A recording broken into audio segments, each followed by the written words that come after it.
starts for me. Say 5 years ago, it started like high heart rate, and a little bit dizziness, small anxiety thing, high pulse. I measured it, it was like 100, 120. After that continues as a hard breathing. I didn't know what's the cause. I was going to doctors, checking out my blood, my heart. They measured everything. I was even carrying like a device on my chest, like for 2 days. They measured my heart rate while I was sleeping, while I was like whole day. And months after that, it starts to kicking in like high anxiety, and I even start to getting panic attacks. First time I get a huge panic attack happens on the street, and it was so scary. I was for sure that I was dying. So in my head, I was just goodbye to everyone. And ambulance came, picked me up, drove me to the hospital, and I was there all night. They do tests, they find nothing.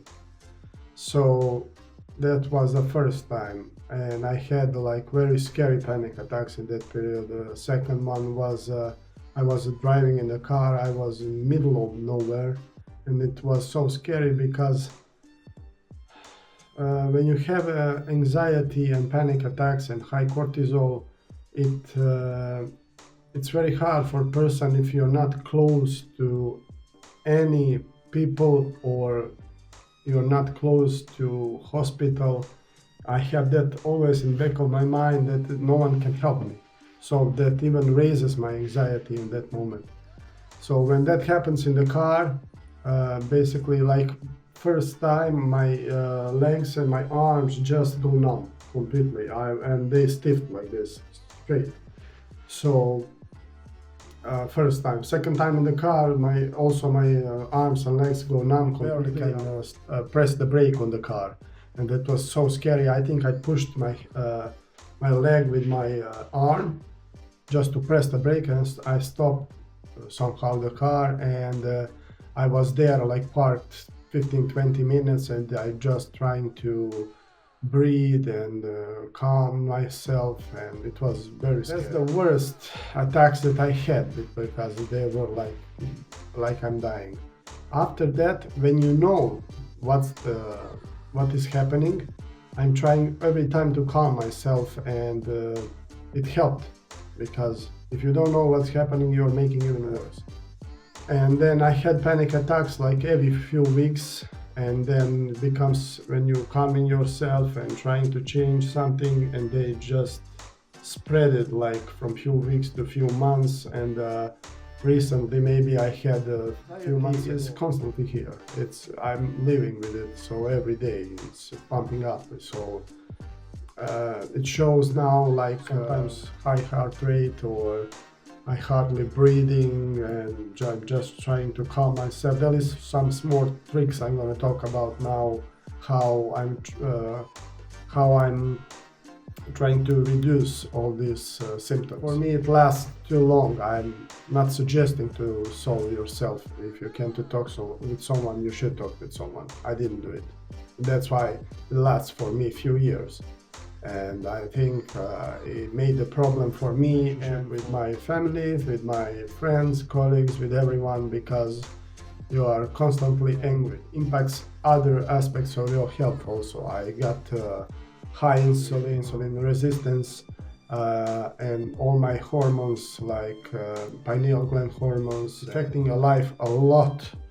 So if you're not fixing the problem early. And I tried many things, like I try to eat healthy, train, and training helps a lot, but only for a short period of time, because when that dopamine of training released lasts for me like 1 or 2 or 3 hours or half of the day, and the evening my anxiety again kicks in. So it's not a permanent solution, but the only permanent solution you can do to change your habits. You need to go fasting, you need to go lose weight, of course, because I gained a lot of weight in that period. It's not only weight. I had so much water in my system. I know it's water because I'm looking like a puffer fish, a rounded face, a rounded belly, constantly tired. Basically, you're losing a wish for life and to communicate with the people, and it's ruining your life completely. Now I partially reverse it. I reverse it with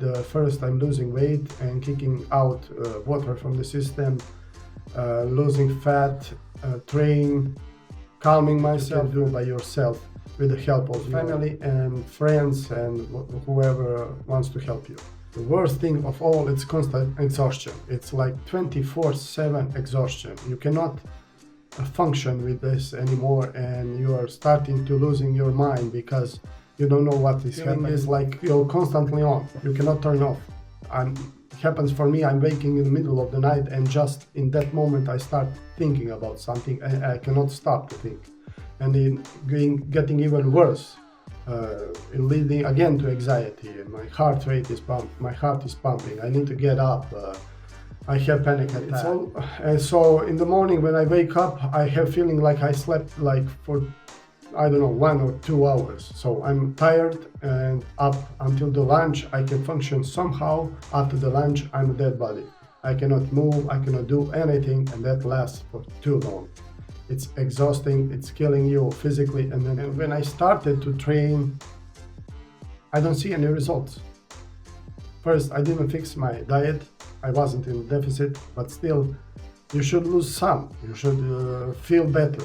I was training hard, I didn't feel any progress. Situation even worse for mental health, because you cannot move from that point. You're trying to explain yourself. Is it problem? Do I have some kind of disease?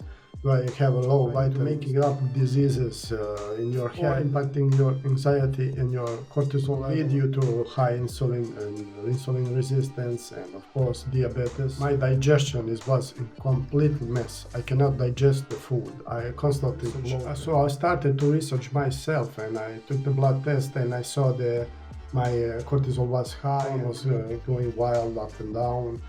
Nothing solved my problem. They started giving me some medications that I didn't want to. For example, my doctor gave me also Ozempic shots. Maybe they would help me in my brain, because all of this anxiety stuff, when I see some possible reactions on these medications, or they need to be there because of safety of the patient, but still not took Ozempic in that moment. It's going to impact my body. Probably would help me because I had insulin resistance, and so I started this journey like to do it everything to try to lose my weight and my fat naturally, and I try to lower my cortisol, to lower my insulin, to regulate my blood sugar. We're gonna see blood results soon, but I think I'm on the good path. Of course, nothing is fixed yet now completely. I feel better. I'm not anxious so much like before. I'm sleeping a little bit better, but still, if you have some kind of symptoms, to just take the blood results and check your health, and ask someone to talk to, go to your doctor. I'm not recommending to anyone to try to solve this by himself.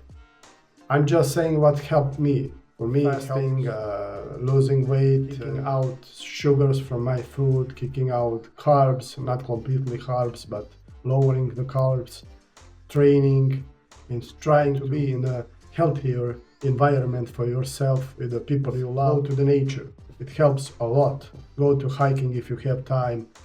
Find some hobby that makes you happy. I know the job is important. Everyone needs to work, and we need to be productive, and we need to satisfy needs for our companies, for our bosses, for everyone. Reach the point when nothing is important anymore, only you.